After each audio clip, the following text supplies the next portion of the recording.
Update: cheating wife ruined family and Christmas. Why does she expect me to be okay with her behavior? So a lot has happened since I last posted. I am sorry that I haven't answered anyone or given an update. To be honest, I haven't had time to even read all the responses, there are so many of them. A lot has happened. I wish I could take credit for it, but the truth is I have been a pathetic sobbing mess since I last posted. I was sort of obsessed about my wife's chats with her friends. A lot of insane and hurtful things was said in these chats. What got me in the end though, was when my STBXW described, in very harsh language, how her marriage and especially her children was a burden in her life.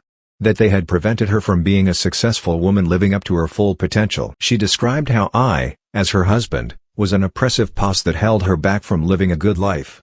Her family was the reason she didn't have a successful career, loads of casual sex, etc. I just broke. I couldn't handle it. I spent the next 30-ish hours reading and rereading every line of emails and chats I had over and over and over again. On reflection, she didn't provide any details on how we actually were burdens or oppressors. It was just blanket statements, no examples or supporting arguments. In fact, I have never stopped her from doing anything. I pay for almost everything. The minimum wage she collects from her part-time job wouldn't be enough to support anyone actually. I have supported her hobbies, dreams and aspirations, even when she did stupid F in class after stupid F in class that she would always drop out of halfway through. I made sure to show her I loved her every day and appreciate everything she did for the family. I would romance her, take her out, be there for her whenever she needed me. I mean, if this is oppression, I would like some oppressions please. Anyway, I digress. At some point reading I just passed out. When I got up, my three best friends was in the kitchen with my dad making dinner. I know these guys since I was a child. Let's call them Mike, Bob, and Frank. My dad had invited them and brought them up to speed. I soon broke down again and I was completely out of it until Friday evening. Mike is ex-military. He lost his left arm below the elbow. We were actually all there for him when he was in recovery and his wife bailed on him. Luckily they didn't have any children. Mike has adopted 2 kids and got a very nice girlfriend a few years ago, so he did okay. He set up a Zoom call with his counselor that helped him when he went through recovery. He helped me a lot to understand what was happening with me emotionally. Even though he specialized in amputees, he told me how most wives sadly bail when their husbands are injured. And his stories and examples helped me a lot actually. He asked me to see my soul, identity, spiritual self as having a large part of it tied to my marriage and role as a husband. That part is dead now, and just like an amputee will suffer phantom pain in a missing limb, I will feel phantom pain from the dead part of my identity. We spent hours talking and I have been steadily improving since. Bob is an executive in some security company. He never talks much about his job. I don't actually know what he does, but he is very well off. Bob called some law firm that is on a retainer for the company, and Sunday morning I was talking to a lawyer that I could never in my wildest dreams ever afford to even talk to. Bob has always been a huge nerd and was bullied a lot. He told me not to worry about the bill, he would cover it. He was happy to finally be able to repay me for the beatings I frequently took for him interfering with his bullies. Frank is a teacher in a private school for kids and is married with 7 children. Yes, that's right, 7. My kids just love him too and the rest of his family to death. Frank has been making sure my kids are okay and cared for while I get back on my feet and get my ducks in a row. Yesterday was a very hectic day. It started with a STD screening early in the morning. The BI-H gave me chlamydia. Another screen in 6 months. F and %e currency hash. My self-pity party switched to pure F-ing anger when I found out. That's it for me, close off, full custody. I will give her nothing if I can get away with it. The lawyer managed to track down the ex-husband of my wife's feminist friend that bragged about how she screwed him over. It was apparently very easy via the court documents.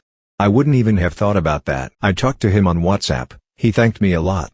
But he also told me about everything this harpy did to him. Now I know what to expect from my STBXW. It was sickening. I was ready for a fight. After our chat, I am preparing for war. It was heartbreaking hearing how he had been homeless, and how he hardly had seen his kids in 4 years. All based on his ex-wife's lies. I accept how I am at a disadvantage as a man in the court system.